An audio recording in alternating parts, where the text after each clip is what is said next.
Brianna, you fought a long time for inclusion in this industry since before Gamergate, when you yourself became a target. And you actually tweeted that you don't think this deal is good for the gaming community and workers. Why not? Well, first of all, I just want to apologize to your listeners for my voice. I'm a little bit hoarse today. I think it has the potential to be good. I think that we need to see what happens next. You're coming from Microsoft, which is a company with a very mixed treatment of women in the Xbox division. And basically, they're acquiring Activision Blizzard, which has had a very serious set of scandals with the way they've treated women, to the point that the state of California is pursuing some rather shocking cases against them. So, it looks like their CEO, Bobby Kotick, is going to exit the company. I think most people that have looked at this story think this is a good direction for it. But I think it's really, the question is Microsoft going to be a good steward? Are they going to be able to right the ship around? Video game companies are nothing without the people that make them. The simple fact is we're seeing a lot of turnover in the video game industry right now with working from home in the pandemic. People have options in where they go to work. So I think it's really imperative that Microsoft right the ship so they can have the best people in the world making games for them. Now, you've had a lot of calls for Kotick to resign leading up to this, yes, including from employees themselves. And it's not clear that he's necessarily going to leave the company after the deal is done. If he did leave the company, do you think that would solve the cultural issues, or is this something that runs much deeper?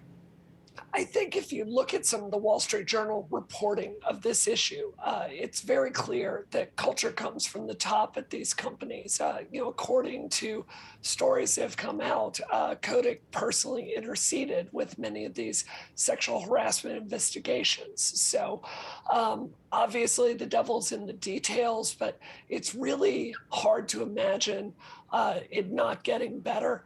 If you look at the Xbox division, the Xbox division today is not what it was in 2014 and 2015. There are a lot more women in senior leadership. The stories I personally hear coming out of the Xbox division at Microsoft are much better these days. Personally, I think it's an encouraging sign.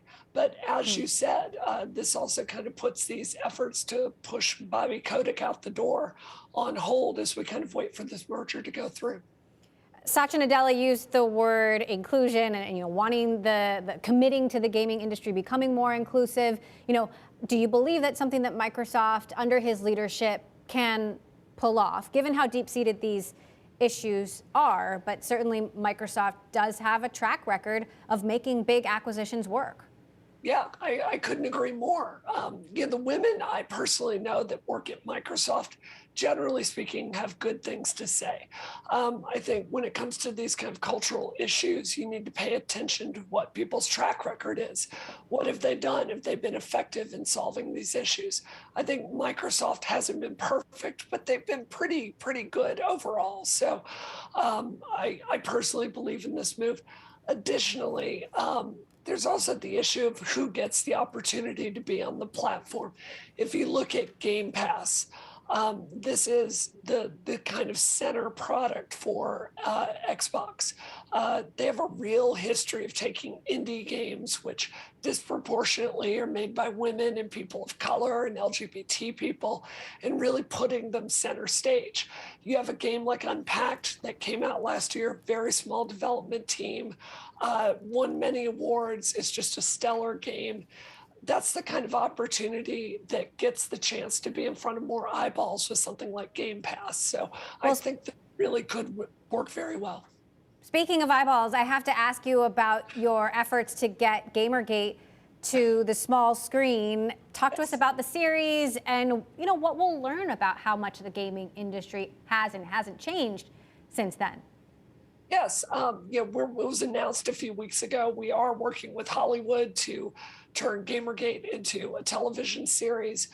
If you really kind of draw the line between the January 6th insurrection, there is a straight line to Gamergate and this culture of how we fight online misinformation and a lot of other factors about social media companies and their responsibility in kind of amplifying these dark forces that have come to kind of poison American culture. So that is the television show that we're working to put together. It's a mix of fiction and biographical information about what happened. We're really excited about that. The truth is, the video game industry is a truly magical place to work. We have our struggles, but I've personally never seen it represented in a way that I felt was really accurate in film or television. So we're very excited to put that forward.